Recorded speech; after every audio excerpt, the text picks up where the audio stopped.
Les gardiens du voile, le temple oublié dans les montagnes de Provence. La découverte inattendue.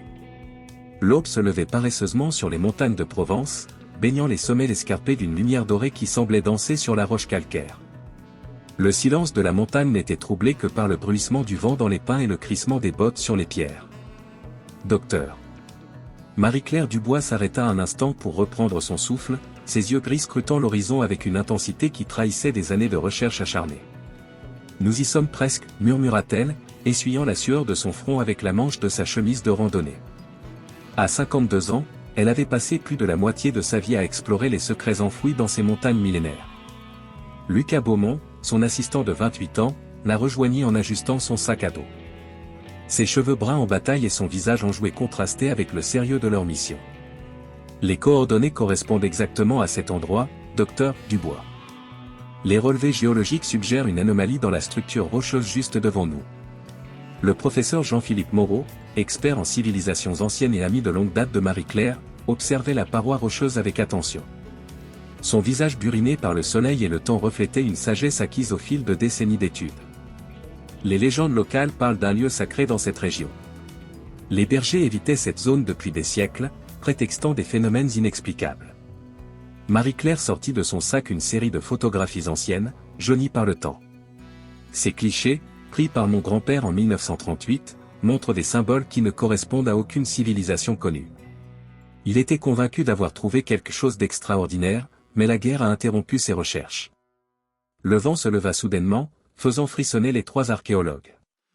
Il y avait quelque chose d'étrange dans l'air, une tension presque palpable qui semblait s'intensifier à mesure qu'ils approchaient de leur objectif. « Regardez » s'exclama Lucas, pointant sa lampe vers une série de marques à peine visibles sur la roche. Ces gravures, elles correspondent exactement à celles des photographies. Marie-Claire s'approcha, son cœur battant plus fort. Ses doigts effleurèrent délicatement les symboles gravés dans la pierre. Les marques semblaient pulser sous ses doigts, comme si elles réagissaient à son toucher. C'est extraordinaire. La façon dont ces symboles sont gravés suggère un niveau de sophistication bien supérieur à ce que nous pensions possible pour l'époque. Jean-Philippe sortit son carnet de notes, ses mains tremblant légèrement d'excitation. La disposition n'est pas aléatoire. On dirait une sorte de message codé. Les motifs se répètent selon un schéma précis. Le soleil atteignait son zénith, projetant une lumière directe sur la paroi rocheuse. Soudain, les symboles commencèrent à briller d'une lueur bleutée presque imperceptible. Marie-Claire recula d'un pas, stupéfaite. C'est impossible. Lucas sortit rapidement son appareil photo pour documenter le phénomène. La luminescence pourrait être due à des minéraux phosphorescents dans la roche, mais cette configuration. Non, l'interrompit Jean-Philippe, c'est autre chose. Regardez comment la lumière semble pulser, comme si elle suivait un rythme. Marie-Claire s'approcha à nouveau, guidée par une intuition qu'elle ne pouvait expliquer. Ses doigts trouvèrent naturellement leur place sur certains symboles, comme si quelque chose la guidait. Il y a une logique dans ces motifs. C'est presque comme si... Un déclic sourd résonna dans la montagne, suivi d'une vibration qui semblait venir des profondeurs de la terre. Les trois archéologues reculèrent instinctivement alors qu'une fine ligne apparaissait dans la roche, s'élargissant progressivement pour révéler une ouverture. « Mon Dieu » souffla Jean-Philippe, en 20 ans de carrière, je n'ai jamais rien vu de tel. L'air qui s'échappait de l'ouverture était frais et portait une odeur ancienne, un parfum de mystère et de secrets oubliés. Des marches taillées dans la roche descendaient dans l'obscurité, disparaissant dans les profondeurs de la montagne.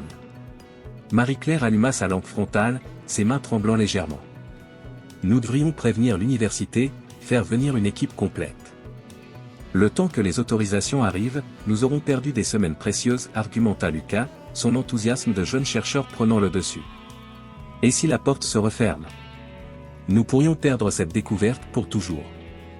Jean-Philippe hocha la tête, partageant silencieusement l'avis de Lucas.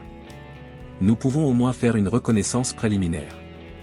Documenter ce que nous voyons, assurer la sécurité du site. Marie-Claire hésita un instant, pesant le pour et le contre.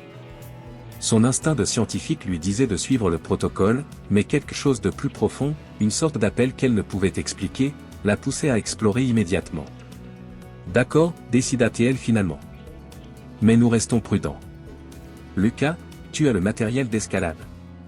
Tout est là, confirma-t-il en tapotant son sac. cordes, mousquetons, et j'ai même des balises de marquage si nous devons cartographier un réseau de galeries.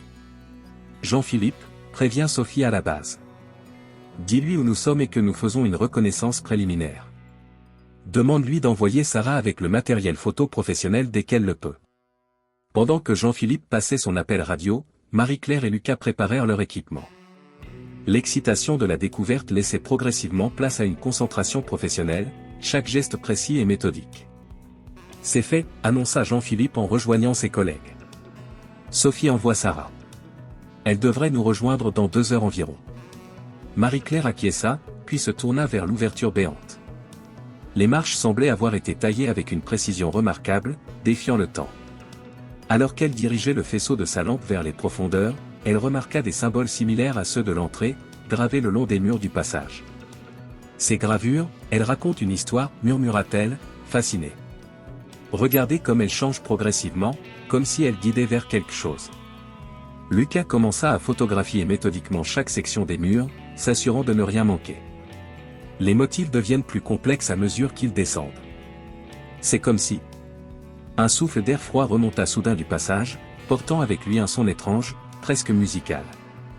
Les 3 archéologues se figèrent, écoutant attentivement. Le son s'évanouit aussi rapidement qu'il était apparu, laissant derrière lui un silence pesant.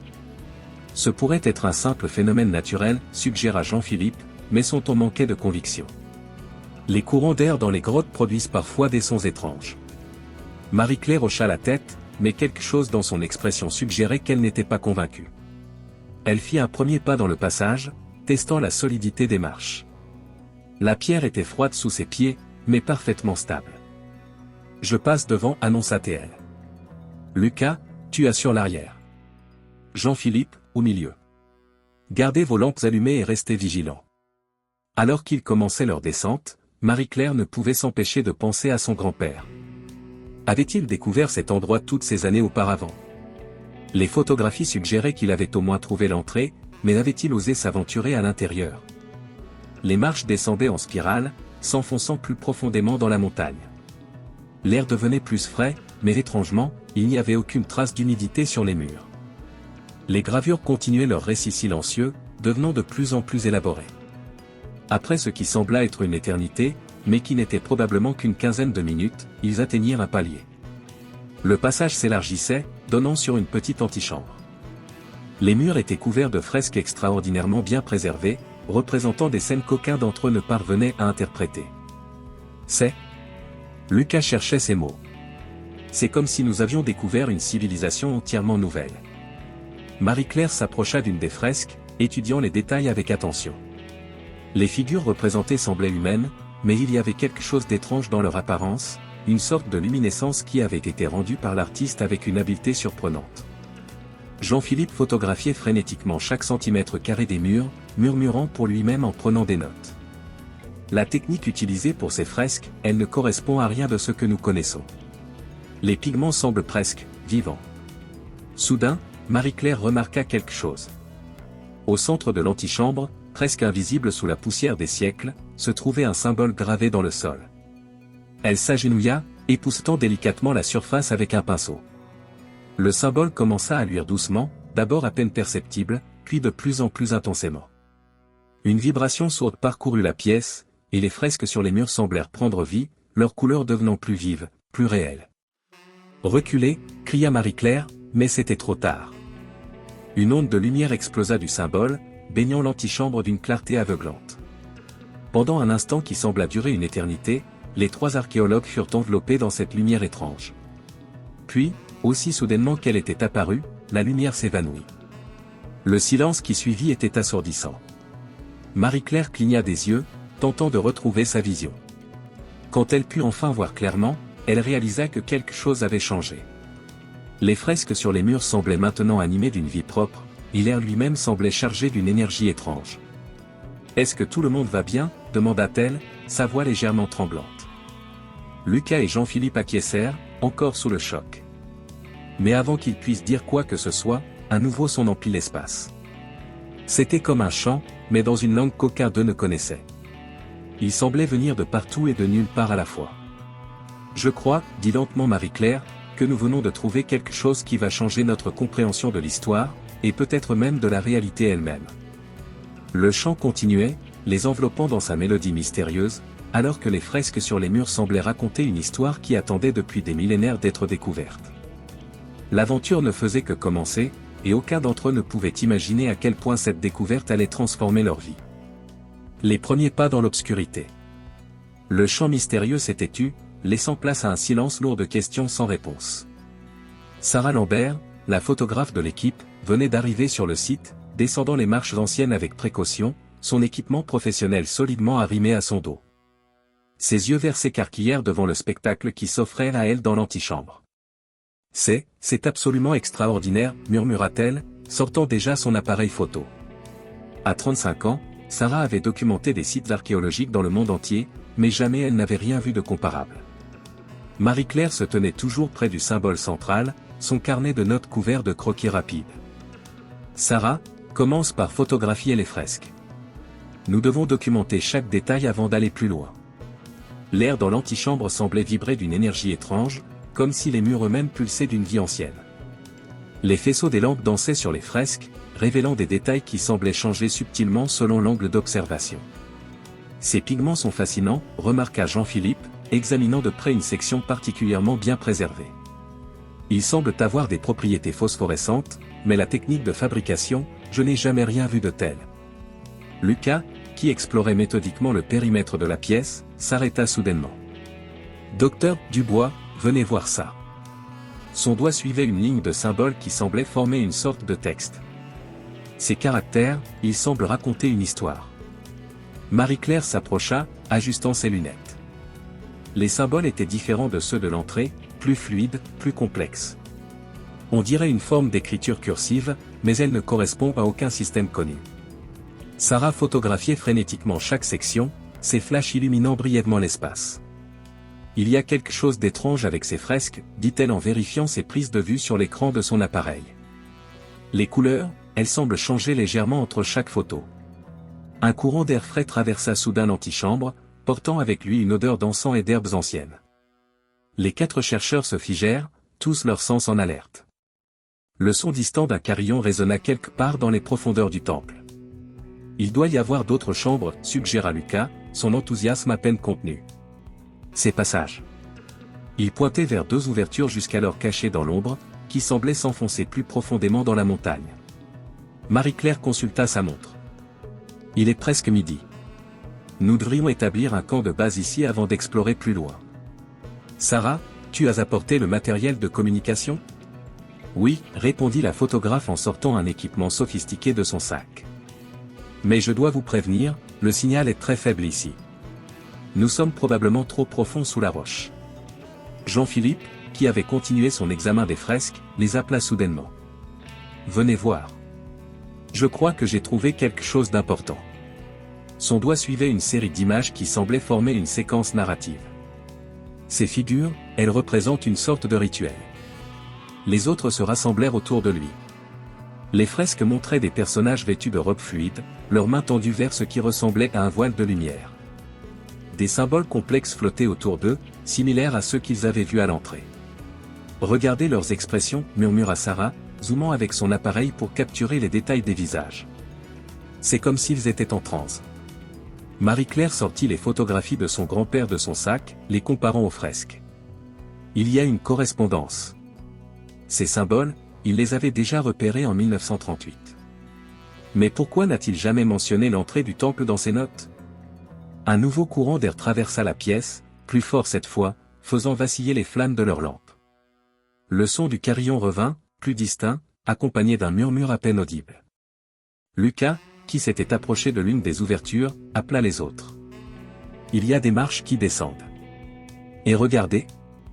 Il dirigea sa lampe vers les murs du passage. Plus de fresques, mais différentes de celles-ci. Marie-Claire prit une décision. Nous allons nous séparer en 2 groupes. Sarah et Lucas, vous continuez à documenter cette chambre. Jean-Philippe et moi allons explorer le premier passage. Personne ne s'aventure seul, c'est compris ? Tous acquiescèrent. L'excitation de la découverte était tempérée par une étrange appréhension, comme si quelque chose dans l'air même du temple les avertissait d'être prudents. Marie-Claire et Jean-Philippe s'engagèrent dans le passage, leurs lampes révélant des fresques de plus en plus énigmatiques. Les marches descendaient en spirale, s'enfonçant plus profondément dans la montagne. Ces symboles, murmura Jean-Philippe, ils semblent plus anciens que ceux de l'antichambre. Regarde comme le style est différent, plus primitif. Marie-Claire hocha la tête, son attention captée par une série de motifs récurrents. On dirait qu'ils décrivent une sorte de transformation. Ces figures. Elle s'arrêta, étudiant une fresque particulièrement détaillée. On dirait qu'elle passe d'une forme à une autre. Le passage déboucha soudain sur une nouvelle chambre, plus grande que la première. Au centre se dressait un autel de pierre circulaire, couvert de symboles qui semblaient luire faiblement dans l'obscurité. Mon Dieu, souffla Jean-Philippe, c'est une chambre rituelle. Pendant ce temps, dans l'antichambre, Sarah et Lucas continuaient leur documentation méthodique. Sarah ajustait son éclairage pour capturer les subtiles variations de couleur des fresques, quand elle remarqua quelque chose d'étrange. Lucas, viens voir, appela-t-elle doucement. Ces figures, elles semblent bouger dans mon viseur. Lucas s'approcha, scrutant l'écran de l'appareil photo. C'est probablement un effet d'optique causé par. Il s'interrompit brusquement. Sur l'écran, les figures peintes semblaient effectivement se déplacer légèrement, comme des images dans un ancien flipbook. C'est impossible, murmura-t-il. Un nouveau son résonna dans le temple, différent du carillon cette fois. C'était comme un chœur lointain, chantant dans une langue inconnue. L'air sembla s'épaissir, devenant presque tangible. Dans la chambre rituelle, Marie-Claire et Jean-Philippe sentirent le changement immédiatement. Les symboles sur l'autel brillaient plus intensément maintenant, pulsant au rythme du chant distant. Nous devrions peut-être. Commença Jean-Philippe, mais Marie-Claire s'était déjà approchée de l'autel, comme attirée par une force invisible. Ces inscriptions, dit-elle, ses doigts effleurant les symboles lumineux. Elle parle de gardien, de protecteur d'un voile entre les mondes. Le chant s'intensifia, remplissant l'espace d'une énergie palpable. Les symboles sur l'autel brillaient maintenant d'une lumière bleue intense, projetant des ombres dansantes sur les murs de la chambre.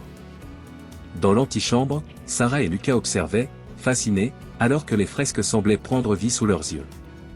Les figures peintes bougeaient maintenant clairement, répétant un rituel ancien dans une danse silencieuse. Il faut prévenir Marie-Claire, dit Lucas, sortant sa radio. Mais seul un grésillement statique répondit à son appel.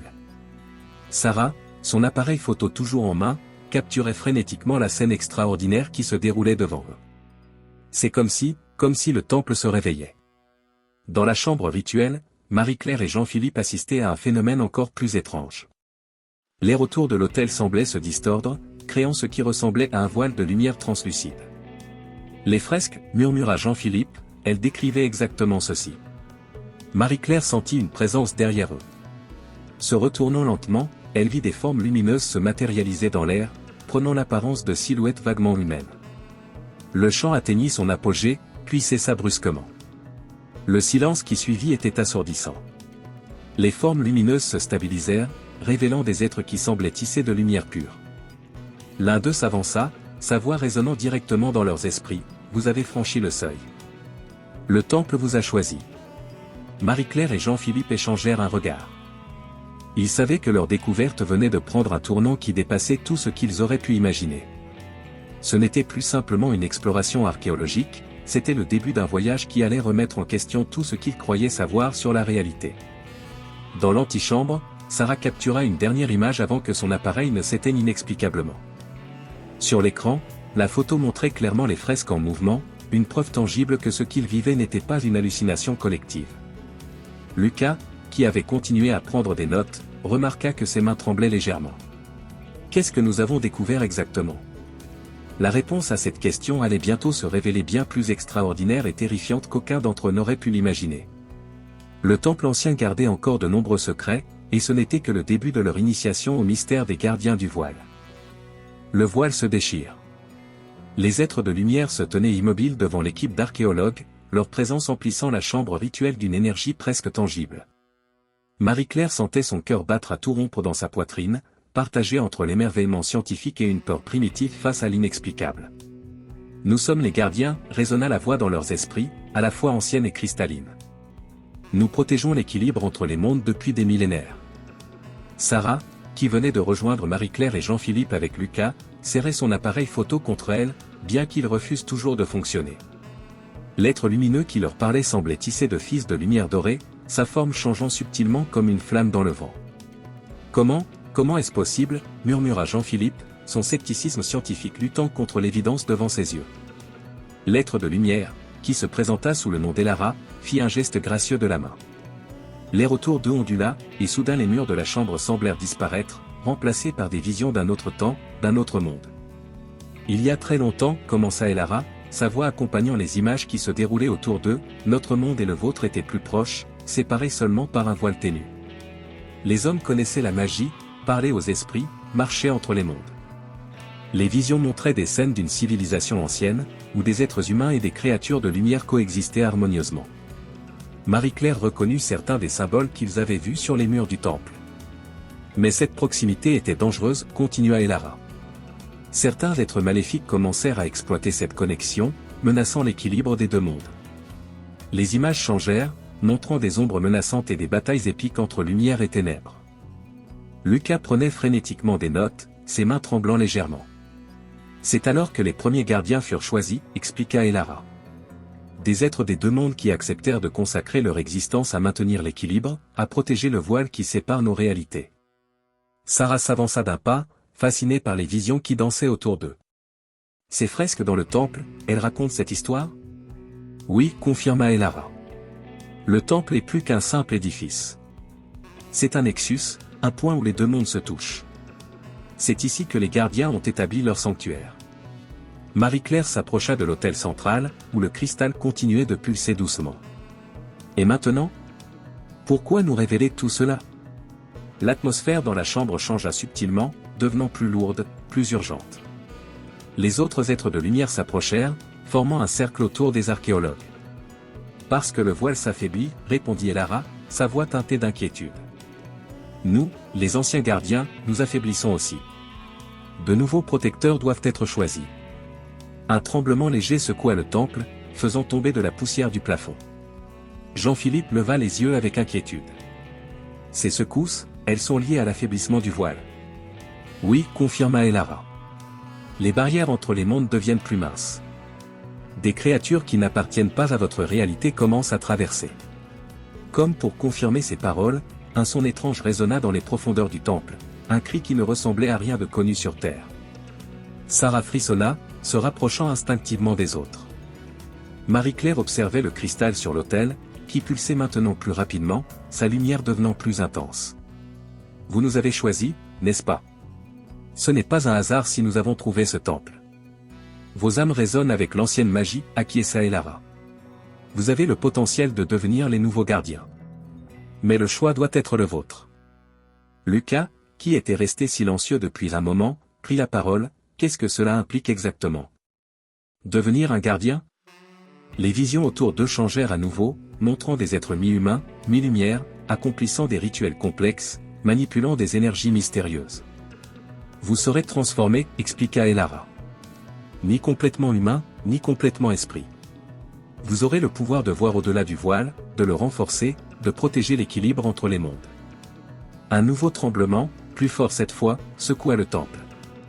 Des fissures apparurent dans les murs, laissant échapper une lueur étrange, comme si un autre monde tentait de se frayer un chemin dans leur réalité. Le temps pressa Elara. Le voile s'affaiblit plus rapidement que prévu. Sans nouveau gardien, il se déchirera complètement. Jean-Philippe s'approcha d'une des fissures, observant la lumière qui en émanait. Et si cela arrive? Si le voile se déchire? Les images projetées par les gardiens prirent un tour apocalyptique, montrant des visions de chaos et de destruction, de réalités qui se mélangent et se déchirent. Les deux mondes s'effondreront l'un dans l'autre, répondit gravement Elara. La réalité telle que vous la connaissez cessera d'exister. Marie-Claire sentit le poids de la décision qui pesait sur eux. Elle regarda ses compagnons, lisant dans leurs yeux le même mélange de peur et de fascination qu'elle ressentait. Combien de temps avons-nous pour décider? Demanda-t-elle. Un hurlement inhumain retentit plus proche cette fois, faisant sursauter tout le monde. Les fissures dans les murs s'élargirent, laissant entrevoir des glimpses d'un autre monde, des paysages impossibles, des créatures étranges. Très peu, répondit Elara. Les premières brèches apparaissent déjà. Si le processus n'est pas arrêté rapidement, il deviendra irréversible. Sarah s'approcha du cristal, son appareil photo oublié. Ces créatures qui traversent, elles sont dangereuses. Certaines le sont, confirma Elara. D'autres sont simplement perdues, confuses. Mais chaque traversée affaiblit davantage le voile. Lucas, qui continuait à prendre des notes, leva soudain la tête. J'entends, de la musique. En effet, un chant étrange et mélodieux semblait émaner des fissures, une symphonie d'un autre monde qui faisait vibrer l'air autour d'eux. Les harmonies du voile, expliqua Elara.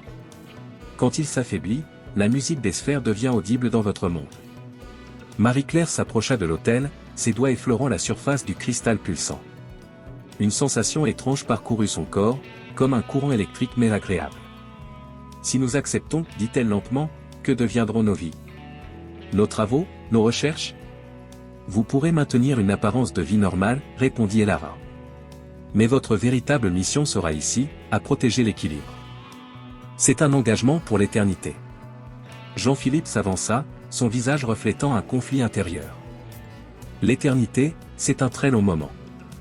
Un nouveau tremblement, plus violent que les précédents, secoua le temple. Des morceaux de plafond commencèrent à tomber, et les fissures s'élargirent encore.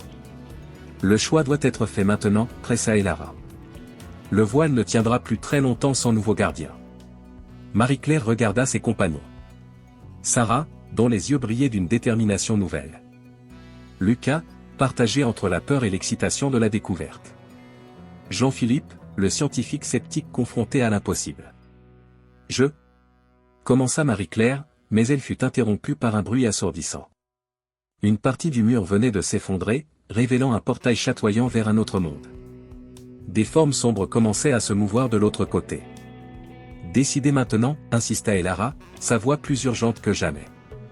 Le temple vous a choisi, mais le choix final doit être le vôtre. Le cristal sur l'autel pulsait maintenant si intensément qu'il illuminait toute la chambre. La musique étrange s'intensifiait, mêlée aux cris des créatures qui tentaient de traverser. Marie-Claire prit une profonde inspiration. Dans quelques instants, leur décision changerait non seulement leur vie, mais peut-être le destin de deux mondes. Le moment de la vérité était arrivé, et il n'y aurait pas de retour en arrière possible. Les voix du passé. Le temps semblait suspendu dans la chambre rituelle, alors que les 4 archéologues faisaient face à la décision la plus importante de leur vie. Le cristal sur l'autel continuait de pulser, sa lumière bleue baignant leur visage d'une lueur surnaturelle. Marie-Claire fut la première à briser le silence. Je reste, dit-elle d'une voix ferme, ses yeux fixés sur Elara. Mon grand-père avait découvert quelque chose ici, il y a des années. Peut-être était-il destiné à devenir un gardien lui aussi, avant que la guerre n'interrompe ses recherches. Je dois terminer ce qu'il a commencé. Sarah s'avança à son tour, son appareil photo toujours inerte dans ses mains. Moi aussi. Toute ma vie, j'ai photographié des vestiges du passé, essayant de capturer l'essence de l'histoire. Mais ceci. Elle fit un geste englobant la chambre et les êtres de lumière. C'est plus grand que l'histoire. C'est l'éternité. Lucas, son carnet de notes serré contre sa poitrine, hocha lentement la tête. Comment pourrais-je refuser? C'est la découverte la plus importante de l'histoire de l'humanité. Même si personne ne le saura jamais. Tous les regards se tournèrent vers Jean-Philippe, qui observait une des fissures dans le mur, là où la réalité semblait se déchirer comme du papier. Le professeur resta silencieux pendant ce qui sembla une éternité. Quelqu'un doit documenter tout cela, dit-il finalement. Quelqu'un doit maintenir le lien avec le monde académique, préserver une apparence de normalité. Je serai plus utile en restant humain.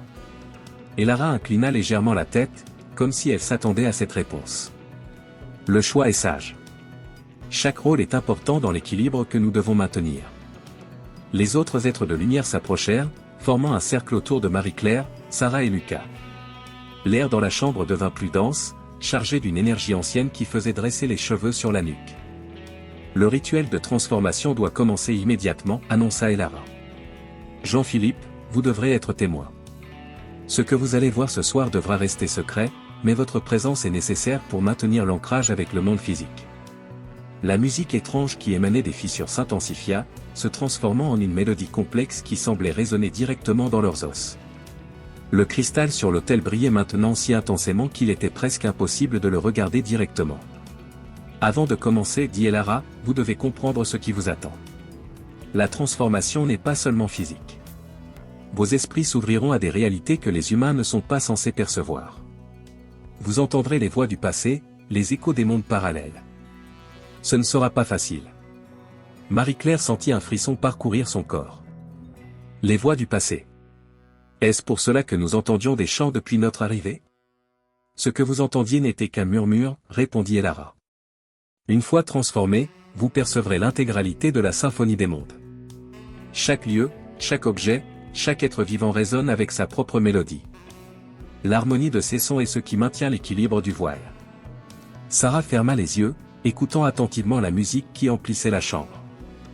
Je commence déjà à distinguer différentes mélodies. Comme des couches de sons qui s'entremêlent.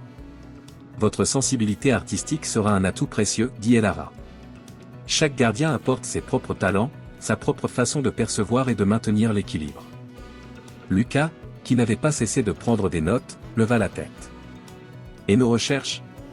Tous nos travaux académiques? Vous pourrez continuer vos activités dans le monde extérieur, répondit Elara. Mais vous verrez les choses différemment. Les sites archéologiques que vous étudierez révéleront leurs véritables secrets. Vous comprendrez que certaines découvertes doivent rester cachées pour protéger l'équilibre. Un nouveau tremblement secoua le temple, plus viol que les précédents. Des créatures étranges apparurent brièvement dans les fissures dimensionnelles, leur forme défiant toute description. Il est temps, déclara Elara. Placez-vous autour de l'autel. Marie-Claire, Sarah et Lucas prirent position, formant un triangle autour du cristal pulsant. Jean-Philippe se tenait en retrait, son visage reflétant un mélange de fascination et d'appréhension. Les êtres de lumière commencèrent à se mouvoir en cercle autour d'eux, leurs formes s'étirant et s'entrelaçant comme des rubans de lumière pure. La mélodie mystique s'intensifia, devenant presque tangible. Fermez les yeux, instruisit Elara. Laissez la musique des sphères vous envahir. Ne résistez pas aux voix du passé qui vont se manifester. Alors qu'ils fermaient les yeux, les trois futurs gardiens commencèrent à percevoir des images, des sons, des sensations qui dépassaient l'entendement humain. Marie-Claire vit défiler devant ses yeux fermés des millénaires d'histoire. Elle vit les premiers hommes découvrir la magie, les anciennes civilisations communiquer avec les esprits, les premiers gardiens établir le voile entre les mondes. Sarah percevait des couleurs qu'aucun œil humain n'avait jamais vues, des motifs de lumière et d'ombre qui racontaient l'histoire de l'univers. Son esprit s'ouvrait à une nouvelle façon de capturer la réalité, bien au-delà de ce que son appareil photo pourrait jamais saisir. Lucas entendait les voix de tous ceux qui avaient foulé ces pierres sacrées avant eux, leurs espoirs, leurs peurs, leurs sacrifices. Son carnet de notes était oublié, alors que son esprit enregistrait des connaissances que nulle plume ne pourrait transcrire. Le cristal sur l'autel émit soudain un flash aveuglant, et la musique atteignit un crescendo assourdissant. Les trois archéologues sentirent une énergie pure traverser leur corps, transformant chaque cellule, chaque atome de leur être. Jean-Philippe observait, stupéfait, alors que ses collègues semblaient briller de l'intérieur, leur forme devenant momentanément translucide, comme si la lumière elle-même les traversait. N'ayez pas peur, résonna la voix d'Elara dans leurs esprits. Laissez la transformation s'accomplir. Acceptez le don des anciens gardiens. Des images du passé et du futur déferlaient dans leurs esprits. Ils voyaient les points nodaux où les réalités se touchaient, les lieux sacrés où le voile était le plus mince, les créatures qui rôdaient aux frontières des mondes. Marie-Claire sentit une connaissance ancienne s'infiltrer dans son esprit, comme si les millénaires de sagesse des gardiens se déversaient directement dans sa conscience. Elle comprenait maintenant pourquoi son grand-père n'avait jamais révélé sa découverte, pourquoi certains secrets devaient rester cachés. Sarah percevait maintenant le monde à travers un prisme nouveau, voyant les couches de réalité qui se superposaient comme des filtres photographiques. Le monde visible n'était qu'une facette d'une réalité infiniment plus complexe. Lucas sentait son esprit s'expandre, embrassant des concepts qui dépassaient la compréhension humaine. Les notes dans son carnet lui semblaient maintenant naïves, comme les dessins d'un enfant tentant de décrire l'océan. La transformation atteignit son apogée dans un dernier flash de lumière aveuglante. Lorsque la luminosité diminua enfin, les trois nouveaux gardiens se tenaient debout, transformés mais toujours reconnaissables. « Ouvrez les yeux » dit doucement Elara. Lorsqu'ils obéirent, le monde leur apparut totalement différent. Les murs du temple semblaient vivants, parcourus de courants d'énergie. Les fissures dimensionnelles étaient maintenant clairement visibles, comme des déchirures dans le tissu de la réalité. « Vous voyez maintenant le monde tel qu'il est réellement » expliqua Elara. Les motifs de l'énergie vitale, les échos du passé, les murmures du futur. Jean-Philippe s'approcha prudemment de ses collègues. Vous allez bien? Marie-Claire se tourna vers lui, et il retint son souffle. Ses yeux semblaient contenir des galaxies, des fragments de lumière dansant dans ses iris. Nous allons bien, répondit-elle d'une voix qui semblait porter des échos d'éternité. Nous sommes plus que bien. Nous sommes complets. Sarah regardait ses mains, qui semblaient légèrement translucides lorsqu'elle les bougeait rapidement. C'est extraordinaire. Je peux voir les courants d'énergie qui traversent tout. Lucas était silencieux, son regard perdu dans le vide, absorbant les millions d'informations qui affluaient dans son esprit nouvellement éveillé. Vos perceptions continueront de s'affiner dans les jours qui viennent, dit Elara. Vous apprendrez à maîtriser vos nouvelles capacités, à comprendre les responsabilités qui viennent avec elles. Un dernier tremblement secoua le temple, mais cette fois, les nouveaux gardiens pouvaient voir les énergies se stabiliser, le voile se renforcer grâce à leur présence. Et maintenant, demanda Jean-Philippe, conscient que son rôle serait crucial pour maintenir l'apparence de normalité dans le monde extérieur. Maintenant, répondit Elara, commence votre véritable voyage. L'apprentissage des secrets des gardiens, la protection du voile, le maintien de l'équilibre entre les mondes. La lumière du jour commençait à filtrer par l'entrée du temple, marquant le début d'une nouvelle ère. Pour Marie-Claire, Sarah et Lucas, c'était le premier matin de leur éternité en tant que gardiens du voile. Le prix de la connaissance. La vérité se révéla aussi lourde qu'une montagne, pesant sur leurs épaules comme un fardeau ancestral. Les jours qui suivirent leur rencontre avec les gardiens furent marqués par une transformation progressive et inexorable de leur être. Dans la pénombre du temple millénaire, où les murs suintaient d'une histoire plus ancienne que la civilisation elle-même, l'équipe commença à expérimenter des changements qui défiaient toute logique scientifique. Sarah Lambert, qui jusqu'alors n'avait vu le monde qu'à travers l'objectif de son appareil photo, fut la première à remarquer les changements. Un matin, alors qu'elle développait les clichés pris la veille dans la chambre improvisée qu'ils avaient aménagée près de l'entrée du temple, elle laissa échapper un cri de surprise qui fit accourir ses compagnons. « Les photos, elles sont différentes, murmura-t-elle, ses doigts tremblants effleurant les tirages encore humides. Je vois des choses que je n'ai pas photographiées. Des auras, des traces de lumière qui dansent autour des objets. » Marie-Claire s'approcha, ajustant ses lunettes pour examiner les clichés. Les photographies semblaient vivantes, pulsant d'une énergie étrange qui n'avait rien de naturel. Autour des artefacts anciens, des volutes de lumière bleutée formaient des motifs complexes, comme une écriture céleste indéchiffrable. Ce n'est pas tout, continua Sarah, sa voix tremblante d'émotion. Je les vois maintenant, même sans l'appareil photo. Les auras, elles sont partout. Chaque objet, chaque pierre du temple émane une signature énergétique unique. C'est comme si je voyais soudain une couche de réalité qui m'était jusqu'alors invisible.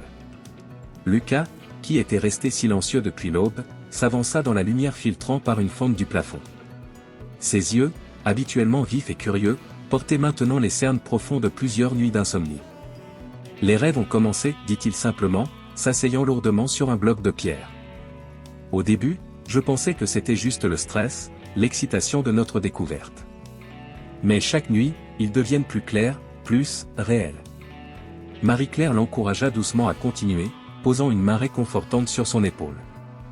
Elle remarqua distraitement que sa peau émettait une faible luminescence au contact de son jeune assistant, mais choisit de garder cette observation pour elle-même.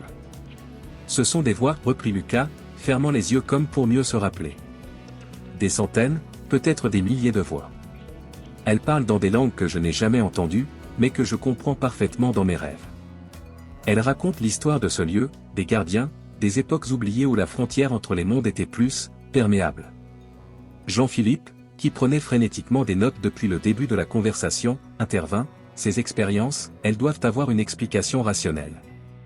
Peut-être des hallucinations causées par des spores anciennes, ou des gaz souterrains? La science peut expliquer.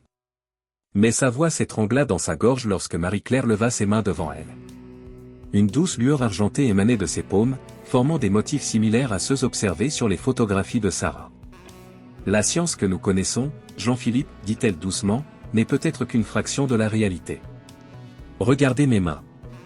Ce n'est pas une hallucination, nous le savons tous. Quelque chose nous arrive, quelque chose de profond et d'irréversible. Comme pour confirmer ces paroles, une présence éthérée se matérialisa près d'eux. Elara, leur guide dans ce nouveau monde de mystère, les observait avec un mélange de compassion et de gravité. La transformation a commencé, dit-elle de sa voix qui semblait venir de partout et de nulle part à la fois. Vos corps et vos esprits s'adaptent à votre nouvelle réalité. Chacun d'entre vous développe des capacités uniques, des dons qui vous permettront de percevoir et d'interagir avec les forces que vous devrez un jour garder. Sarah frissonna, serrant son appareil photo contre elle comme un bouclier. Ces changements, sont-ils permanents? Ils sont nécessaires, répondit simplement Elara. Le rôle de gardien n'est pas qu'un titre ou une fonction. C'est une transformation complète de l'être, une évolution vers quelque chose de plus vaste que l'humanité ordinaire. Les jours suivants furent consacrés à l'exploration de leurs nouvelles capacités. Dans une grande salle du temple qu'ils avaient nettoyée et aménagée en zone d'entraînement, chacun apprenait à maîtriser ses dons émergents. Sarah découvrit qu'elle pouvait non seulement voir les auras, mais aussi les interpréter. Chaque nuance, chaque variation de couleur et d'intensité lui racontait une histoire, révélait une vérité sur la nature profonde des choses et des êtres. Son appareil photo, désormais imprégné de cette même énergie mystique, capturait des images qui transcendaient la simple réalité physique. Lucas, dont les rêves continuaient de s'intensifier, développa la capacité de communiquer avec les échos du passé. Les voix anciennes qui hantaient ces nuits devinrent des guides, partageant leur sagesse et leurs avertissements. Il passait de longues heures à transcrire ces conversations nocturnes, remplissant des carnets entiers de connaissances oubliées. Quant à Marie-Claire, sa transformation était peut-être la plus spectaculaire. La lumière qui émanait d'elle n'était plus limitée à ses mains, mais semblait irradier de tout son être. Elle apprit à la contrôler, à la façonner, découvrant qu'elle pouvait l'utiliser pour renforcer les anciennes protections du temple ou pour repérer les faiblesses dans le voile entre les mondes. Jean-Philippe, le seul membre de l'équipe qui semblait immunisé contre ces changements mystiques, se plongea corps et âme dans la documentation de leur transformation. Ses années d'expérience académique lui permettaient de maintenir un semblant d'objectivité scientifique, même face à l'impossible. « C'est fascinant », murmurait-il souvent, ajustant ses lunettes tout en prenant des notes détaillées. « Vos capacités semblent suivre des schémas cohérents, presque comme si elles étaient programmées dans votre ADN, attendant d'être activées par quelque chose dans ce temple. » Un soir, alors que le soleil couchant baignait le temple d'une lumière dorée, Elara leur révéla une vérité troublante. « Ces changements ne sont que le début, dit-elle, sa forme spectrale plus visible dans la pénombre grandissante. Le prix de la connaissance et du pouvoir est élevé. Plus vos capacités grandiront, plus vous vous éloignerez de votre ancienne vie, de votre ancienne nature. » Marie-Claire, assise près de l'autel central, leva les yeux vers leur guide éthéré. « Que voulez-vous dire ? Les gardiens ne sont ni tout à fait humains, ni tout à fait autre chose, expliqua Elara. Vous devenez des êtres de l'entre-deux, des ponts vivants entre les mondes. C'est nécessaire pour maintenir l'équilibre, mais c'est aussi un fardeau que peu sont prêts à porter. » Un silence pesant s'abattit sur le groupe. Chacun méditait sur ces paroles, confrontant ses propres peurs et doutes face à cette transformation irréversible. Soudain, une violente secousse ébranla le temple, faisant tomber de la poussière des plafonds anciens. Des fissures apparurent dans les murs, mais ces fissures n'étaient pas ordinaires. À travers elles, on pouvait apercevoir des glimpses d'un autre monde, des paysages impossibles, des couleurs qui n'existaient pas dans leur réalité, des formes qui défiaient la géométrie euclidienne. Le voile s'affaiblit, annonça Elara, son expression habituellement sereine maintenant marquée par l'inquiétude. Vos transformations doivent s'accélérer. Nous n'avons plus le luxe du temps. Sarah s'approcha d'une des fissures, son appareil photo oublié à sa ceinture. Les auras qu'elle voyait autour de ces brèches étaient différentes de tout ce qu'elle avait observé jusqu'alors, plus sauvages, plus affamées. Je peux les sentir, murmura-t-elle, reculant instinctivement. Des choses, des entités de l'autre côté. Elle cherche à traverser. Lucas ferma les yeux, les voix dans sa tête devenant plus fortes, plus urgentes. Les anciens gardiens, ils nous avertissent. Ces fissures ne sont que le début. Sans une protection adéquate, le voile pourrait se déchirer complètement. Marie-Claire s'avança, la lumière émanant d'elle plus intense que jamais. D'un geste instinctif, elle tendit les mains vers la fissure la plus proche. Un rayon de lumière pure jaillit de ses paumes, scellant temporairement la brèche. Nous devons apprendre plus vite, dit-elle, la détermination durcissant sa voix. Jean-Philippe, vos notes, vos observations, elles pourraient être cruciales pour comprendre comment accélérer notre apprentissage. Leur ami et collègue hocha gravement la tête, feuilletant rapidement ses carnets. J'ai remarqué des patterns, des corrélations entre certains événements et l'intensification de vos capacités. Si nous pouvions reproduire ces conditions. Elara les observait, une lueur d'espoir brillant dans ses yeux éthérés. Votre adaptation est remarquable, dit-elle doucement. Mais n'oubliez pas, chaque nouveau pouvoir a un prix. Chaque capacité que vous maîtrisez vous éloigne un peu plus de votre ancienne vie. Comme pour souligner ces paroles, Sarah remarqua que ses photos personnelles, celles de sa famille et de sa vie d'avant, commençaient à s'estomper, comme si les personnes qui y figuraient devenaient graduellement des étrangers. Lucas ne pouvait plus se souvenir du goût de son café préféré, cette sensation quotidienne remplacée par la saveur étrange des connaissances anciennes qui emplissaient maintenant son esprit. Et Marie-Claire. Marie-Claire sentait son humanité se transformer chaque jour un peu plus, remplacée par quelque chose d'autre, quelque chose de plus vaste et de plus ancien que son être mortel. Seul Jean-Philippe, dans son immunité apparente, restait leur ancre dans le monde ordinaire, le témoin et le chroniqueur de leur métamorphose extraordinaire. La nuit tomba sur le temple, mais personne ne songea à dormir. Les fissures dans la réalité continuaient d'apparaître, et avec elles, la certitude que leur transformation n'était pas seulement une question de choix personnel, mais une nécessité pour la survie même de leur monde. Dans l'obscurité du temple ancien, alors que les étoiles brillaient à travers les fentes du plafond, les futurs gardiens du voile continuaient leur apprentissage, acceptant peu à peu le prix vertigineux de la connaissance qui leur avait été accordée. Le choix. Le moment de la décision approchait, inexorable comme la marée, portant avec lui le poids d'un destin plus grand que leur vie. Les fissures dans la réalité se multipliaient à un rythme alarmant. Ce qui n'était au début que de minces lézardes dans les murs du temple s'était transformé en un réseau complexe de brèches scintillantes, chacune offrant des aperçus fugaces d'un autre monde. Des créatures étranges, à peine discernables, commençaient à se manifester dans les environs du temple, comme des ombres furtives à la périphérie de leur vision. Marie-Claire observait avec inquiétude une nouvelle fissure qui venait d'apparaître près de l'autel central. À travers elle, on pouvait apercevoir un paysage impossible, des montagnes flottantes sous un ciel violet, des structures cristallines qui défiaient les lois de la physique. La situation s'aggrave plus rapidement que prévu, dit-elle, sa voix trahissant son inquiétude. La lueur qui émanait maintenant constamment de son corps s'intensifia, comme en réponse à son anxiété. Sarah, qui avait depuis longtemps abandonné toute tentative de photographier les anomalies, ses appareils ne fonctionnant plus correctement à proximité des fissures, scrutait l'air autour d'eux avec ses nouvelles capacités. Les auras qu'elle percevait étaient devenues plus chaotiques, plus menaçantes. Les barrières entre les mondes s'affaiblissent, confirma-t-elle, ses yeux suivant des motifs invisibles pour les autres. C'est comme si la réalité elle-même commençait à s'effilocher. Lucas, assis en tailleur près d'une ancienne colonne, leva brusquement la tête.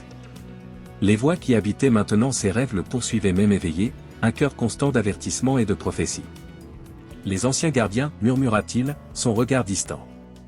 Ils disent que nous n'avons plus beaucoup de temps. Le voile, il n'a jamais été aussi fragile depuis la grande convergence. Jean-Philippe, qui continuait méthodiquement à documenter chaque nouvel événement, interrompit son écriture. La grande convergence ? C'est la première fois que tu en parles. Lucas passa une main fatiguée sur son visage. Les cernes sous ses yeux témoignaient des nuits agitées passées à communiquer avec les échos du passé. C'était il y a des millénaires. Un moment où les mondes étaient si proches qu'ils ont presque fusionné. C'est à cette époque que les premiers gardiens sont apparus. Elara se matérialisa parmi eux, sa forme éthérée plus nette que d'habitude, comme si la proximité croissante entre les mondes renforçait sa présence. Ce qu'il dit est vrai, confirma-t-elle. La grande convergence a failli détruire les deux réalités. C'est pourquoi le temple a été construit, pourquoi les gardiens ont été choisis. Pour maintenir la séparation, l'équilibre. Marie-Claire s'approcha d'une des fissures les plus larges, observant les créatures qui se pressaient de l'autre côté. Elles n'étaient pas nécessairement malveillantes, réalisa-t-elle, juste, différentes. Des êtres d'un autre monde, aussi curieux d'eux que les humains l'étaient d'eux. Nous ne pouvons pas laisser le voile se déchirer complètement, déclara-t-elle avec une conviction nouvelle. Les conséquences seraient catastrophiques pour les deux mondes. Sarah s'avança, ses yeux suivant toujours les courants d'énergie invisibles qui traversaient le temple. Je commence à comprendre les patterns, dit-elle. Le temple, il nous a vraiment choisis. Nos transformations, nos nouvelles capacités, rien de tout cela n'est accidentel. Jean-Philippe referma son carnet, une décision difficile se lisant sur son visage.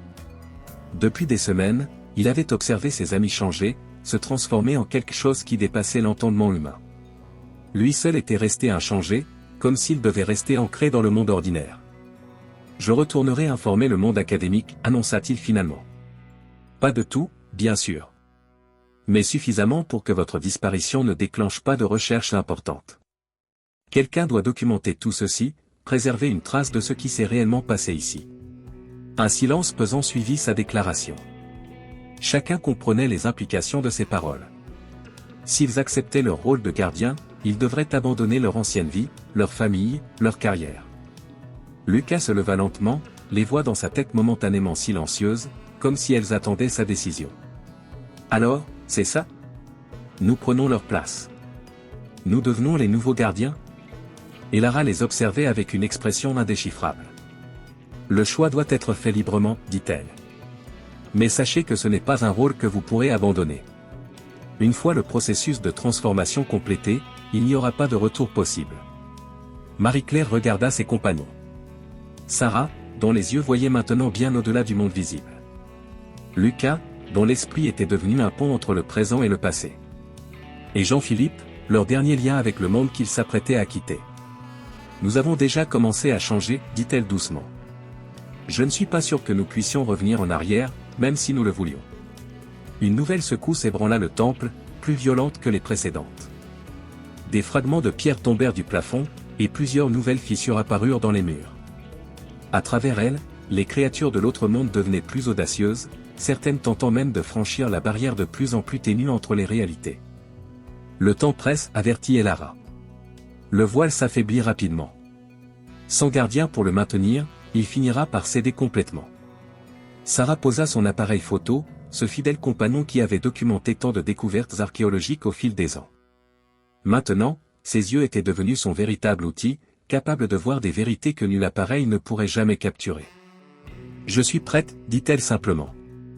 Cette découverte, c'est plus grand que nous, plus important que nos vies individuelles. Lucas hocha la tête, un petit sourire aux lèvres. Les voix, elles m'ont préparé à ce moment. Je crois qu'au fond, j'ai toujours su que nous en arriverions là. Marie-Claire sentit la lumière qui émanait d'elle pulser en harmonie avec l'énergie ancienne du temple. Alors c'est décidé, dit-elle, sa voix ferme malgré l'émotion qui la serrait à la gorge. Jean-Philippe les serra chacun dans ses bras, sachant que c'était probablement la dernière fois qu'il les verrait sous leur forme actuelle. Je m'assurerai que votre histoire ne soit pas oubliée, promit-il. Même si je dois la cacher dans des métaphores et des allégories. Et Lara s'avança, sa forme brillant d'une lumière plus intense. Le rituel de transition doit commencer rapidement. La prochaine convergence approche, et vous devez être prêts. Autour d'eux, le temple semblait vibrer d'une énergie nouvelle, comme s'il reconnaissait et approuvait leurs décisions. Les anciennes fresques sur les murs paraissaient plus vivantes que jamais, les symboles pulsant d'une lueur intérieure. Comment? Commença Sarah, mais Elara leva une main pour l'interrompre. Vos corps et vos esprits sont déjà en train de changer. Le rituel ne fera que compléter ce qui a déjà commencé. Mais je dois vous avertir, la transformation finale sera intense. Marie-Claire regarda une dernière fois ses compagnons, ses amis qui étaient devenus sa famille au cours de leur extraordinaire aventure. Ensemble, dit-elle simplement, tendant ses mains vers eux. Sarah et Lucas s'approchèrent, formant un cercle avec elle. Jean-Philippe recula respectueusement, son carnet prêt à documenter ses derniers moments. Alors que le rituel commençait, que la lumière ancienne du temple les enveloppait, ils surent qu'ils avaient fait le bon choix. Car parfois, le destin nous appelle à être plus que ce que nous pensions possible, à devenir les gardiens de secrets plus grands que nous-mêmes. Le temple des montagnes de Provence garderait ses nouveaux protecteurs, et avec eux, l'équilibre entre les mondes serait maintenu. Une nouvelle ère des gardiens du voile commençait. Le dernier sacrifice. L'heure du choix final sonna comme un glas dans la nuit éternelle, résonnant à travers les âges avec le poids de 1000 destins. Le soleil se couchait sur les montagnes de Provence, teintant le ciel de nuances pourprées dorées. Dans les profondeurs du temple ancien, l'air vibrait d'une énergie palpable alors que les préparatifs du rituel de transition touchaient à leur fin. Les anciens gardiens, leurs formes éthérées plus distinctes que jamais, formaient un cercle parfait autour de Marie-Claire, Sarah et Lucas. Jean-Philippe, seul témoin mortel de cette transformation imminente, s'était positionné dans un coin de la chambre centrale, son carnet ouvert sur ses genoux. Ses mains tremblaient légèrement alors qu'il commençait à documenter ses derniers moments. Et Lara, leur guide depuis leur découverte du temple, s'avança au centre du cercle. Sa voix, portée par les échos des siècles, résonnait avec une gravité solennelle. Une fois le processus commencé, il n'y aura pas de retour possible, avertit-elle une dernière fois. votre essence même sera transformée. Vous ne serez plus tout à fait humain, mais pas non plus entièrement autre. Des ombres menaçantes s'agitaient aux frontières de la réalité, comme des prédateurs attendant leur heure. Les fissures dans le voile entre les mondes s'élargissaient progressivement, laissant échapper des murmures d'un autre plan d'existence. Marie-Claire observa ses mains qui émettaient maintenant une lueur constante, pulsant au rythme des battements de son cœur. Elle pouvait sentir le changement qui s'était déjà opéré en elle, cette transformation graduelle qui avait commencé dès leurs premiers pas dans le temple. « Je suis prête, dit-elle avec une assurance qu'elle ne ressentait qu'à moitié. Se tournant vers ses compagnons, elle tendit ses mains. Ensemble ? Sarah acquiesça, ses yeux parcourant les auras de plus en plus intenses qui les entouraient. Les couleurs qu'elle percevait maintenant dépassaient largement le spectre visible normal, créant des motifs d'une beauté indescriptible. Lucas, dont l'esprit bourdonnait des voix des anciens gardiens, prit une profonde inspiration. Les voix, elles disent que c'est le moment. La convergence approche. Ils formèrent un triangle au centre du cercle des anciens gardiens, leurs mains jointes. Jean-Philippe nota que leur silhouette semblait déjà moins solide, comme si leur transformation physique avait commencé avant même le début du rituel. Et Lara commença à réciter des paroles dans une langue plus ancienne que la civilisation elle-même. Les murs du temple vibraient en réponse, les anciennes fresques s'illuminant d'une lueur intérieure. Le prix du pouvoir est le sacrifice, déclara-t-elle en français. Le sacrifice de ce que vous étiez, pour devenir ce que vous devez être. La douleur commença doucement, comme une chaleur qui montait de leurs mains jointes. Marie-Claire serra les dents, refusant de lâcher prise malgré l'intensité croissante de la sensation. Sarah laissa échapper un petit cri lorsque sa vision changea brutalement. Les auras qu'elle percevait habituellement explosèrent en une symphonie de couleurs impossibles, chaque nuance portant un sens, une histoire, une vérité fondamentale de l'univers. Lucas tremblait, son esprit submergé par les voix qui n'étaient plus de simples murmures mais un torrent de connaissances anciennes déversées directement dans sa conscience. Des millénaires d'histoire, de sagesse et de secrets s'imprimaient dans son être. Jean-Philippe écrivait frénétiquement, tentant de capturer chaque détail de la transformation. La lumière qui émanait du cercle était devenue si intense qu'il devait plisser les yeux pour continuer à observer. Le voile s'amincit, annonça Elara. Vos esprits doivent s'ouvrir pour accueillir la connaissance des âges. Marie-Claire sentit son corps devenir plus léger, comme si la matière même qui le composait se transformait en quelque chose de plus subtil. La lumière qui émanait d'elle n'était plus une simple lueur mais un rayonnement qui semblait venir de l'intérieur même de son être. Sarah voyait maintenant les différentes couches de réalité se superposer devant ses yeux. Le monde physique, le monde spirituel, et d'autres plans d'existence dont elle n'avait même pas soupçonné l'existence se révélaient à elle dans toute leur complexité. Lucas, submergé par le flot de connaissances ancestrales, comprenait enfin la véritable nature de leur rôle. Les gardiens n'étaient pas de simples sentinelles, ils étaient les points d'ancrage qui maintenaient l'équilibre entre les mondes, les piliers sur lesquels reposait la structure même de la réalité. La douleur atteignit son paroxysme, arrachant des cris aux trois initiés.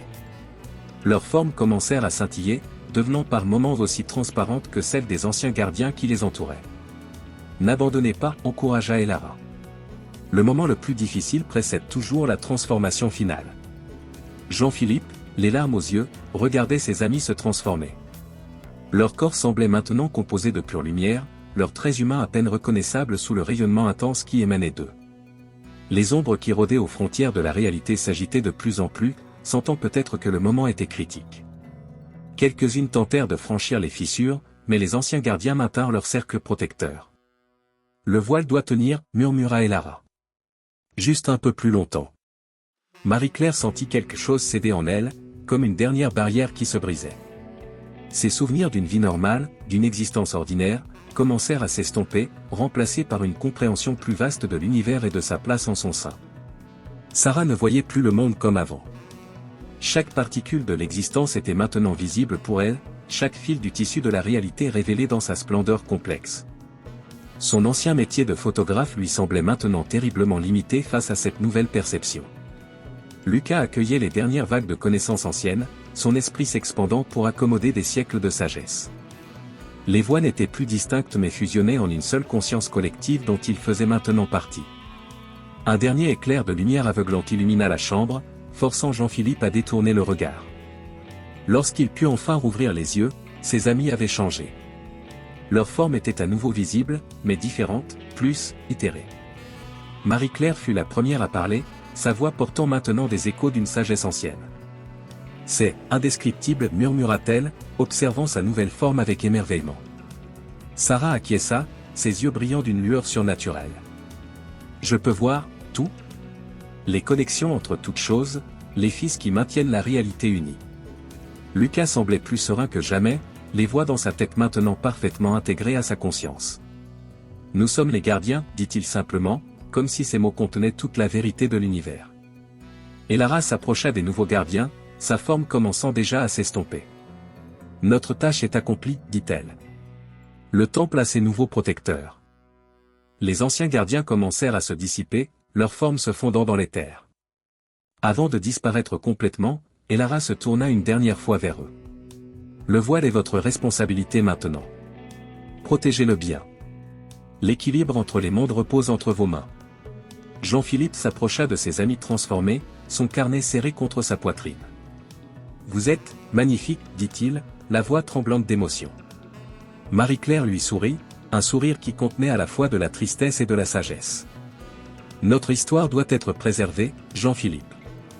Mais avec prudence. Je comprends, répondit-il. Je la cacherai dans des métaphores et des allégories.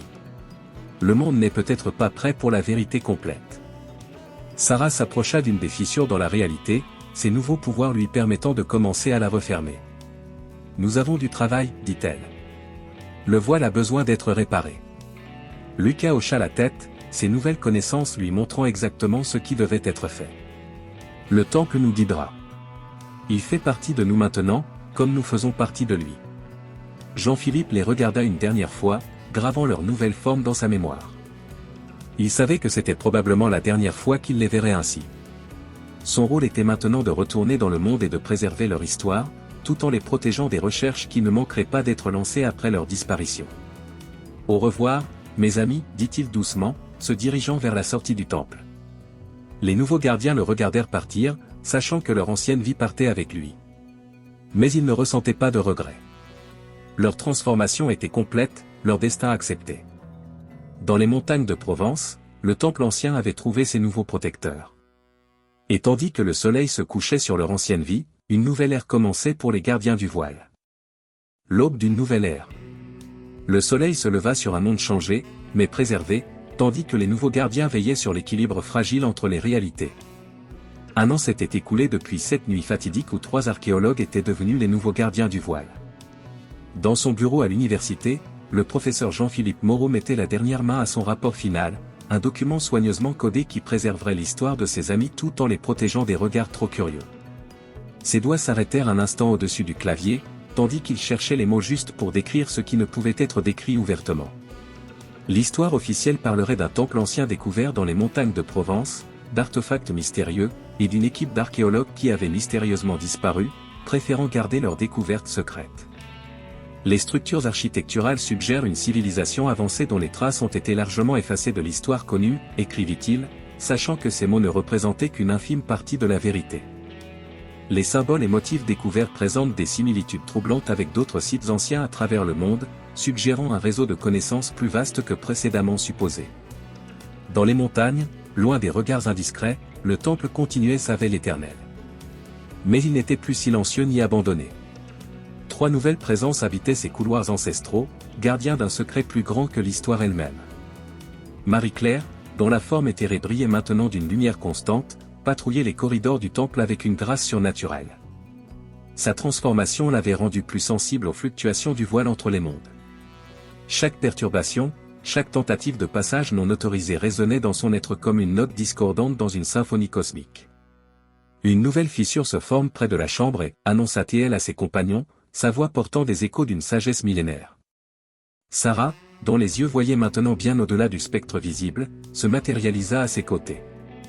1 an après leur transformation, ils avaient appris à se déplacer presque instantanément dans l'enceinte du temple, leur corps semi-éthéré ignorant les contraintes de l'espace physique. Je la vois, confirma-t-elle, observant les motifs complexes d'énergie qui tourbillonnaient autour de la brèche naissante. Les lignes de force sont instables, mais pas critiques. Nous pouvons la refermer avant qu'elle ne s'élargisse.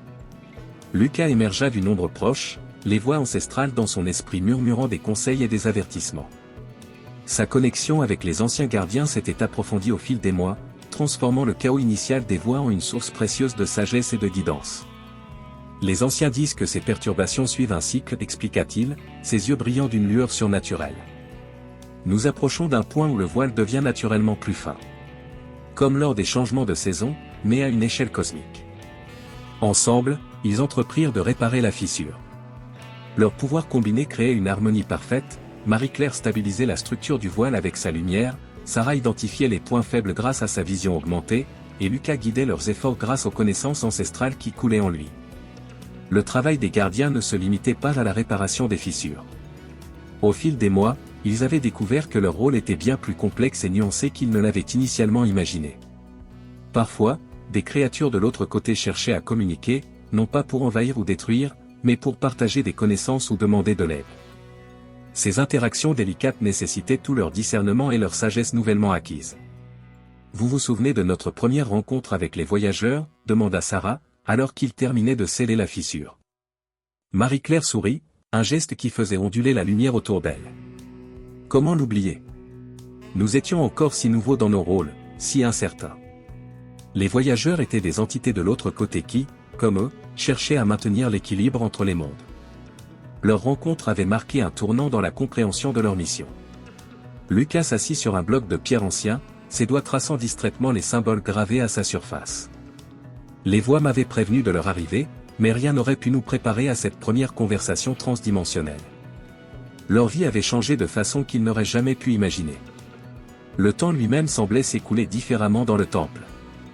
Des jours pouvaient passer comme des minutes, et certains moments semblaient s'étirer à l'infini.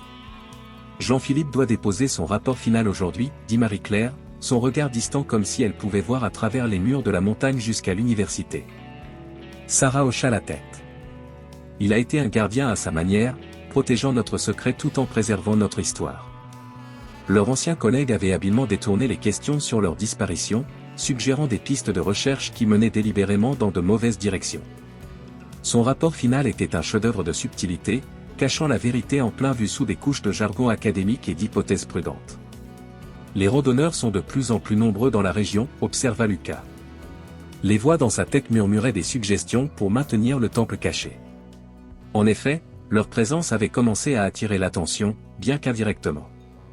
Les habitants des villages voisins parlaient de lumières étranges dans la montagne, de sons mystérieux portés par le vent nocturne. Quelques randonneurs particulièrement sensibles avaient même rapporté des sensations étranges, comme si l'air lui-même était chargé d'une énergie inhabituelle. Nous devons renforcer les protections, dit Marie-Claire. Les anciens sortilèges de dissimulation s'affaiblissent. Sarah s'approcha d'une des fresques murales, ses yeux percevant les couches complexes d'énergie qui composaient les anciennes protections. Je peux voir les points faibles dans le tissu des sortilèges. Nous pouvons les restaurer, mais cela demandera beaucoup de force. Les anciens gardiens nous guideront, assura Lucas. Ils ont maintenu ces protections pendant des millénaires. Ils se mirent au travail, leurs énergies combinées créant des motifs complexes de lumière et de force. Le temple lui-même semblait réagir à leurs efforts, les anciennes pierres vibrant d'une résonance profonde. Pendant qu'ils travaillaient, Marie-Claire réfléchissait à leur évolution. Leur transformation initiale n'avait été que le début. Chaque jour apportait de nouvelles découvertes, de nouvelles compréhensions de leurs capacités et de leur rôle. Vous vous souvenez de nos premières tentatives pour manipuler l'énergie du temple, demanda-t-elle, un sourire dans sa voix. Sarah rit, un son cristallin qui fit danser les motifs lumineux autour d'eux. Comment oublier?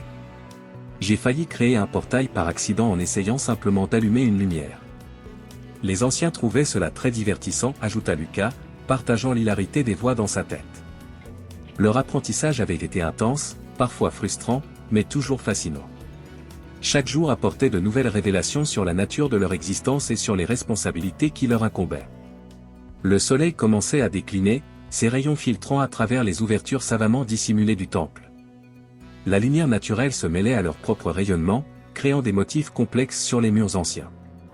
Une autre journée se termine, murmura Sarah, observant le jeu des ombres et des lumières. Le temps n'a plus la même signification pour nous, répondit Marie-Claire. Nous sommes devenus partie intégrante de quelque chose de bien plus vaste que nos anciennes vies. Lucas acquiesça, les voix ancestrales murmurant leur accord. Nous sommes les gardiens de l'équilibre, les protecteurs du voile. Notre existence transcende maintenant le simple passage des jours. Dans la montagne, le vent soufflait, portant des échos de leur présence jusqu'au village en contrebas. Parfois, les randonneurs qui s'aventuraient trop près du temple percevaient des lueurs étranges, entendaient des murmures portés par la brise. Mais le temple restait caché, protégé par ses nouveaux gardiens. Elara et les anciens gardiens s'étaient fondus dans les terres, mais leur sagesse résonnait encore dans les couloirs du temple. Le voile est fin, mais tant qu'il y aura des gardiens pour le protéger, l'équilibre persistera. Et ainsi, dans les montagnes de Provence, 3 êtres qui avaient autrefois été de simples archéologues continuaient leur veille éternelle, gardiens d'un secret plus grand qu'eux-mêmes, protecteurs de l'équilibre entre les mondes. L'aube d'une nouvelle ère avait commencé, et avec elle, l'histoire des nouveaux gardiens du voile continuait de s'écrire dans les pages invisibles du temps. Fin.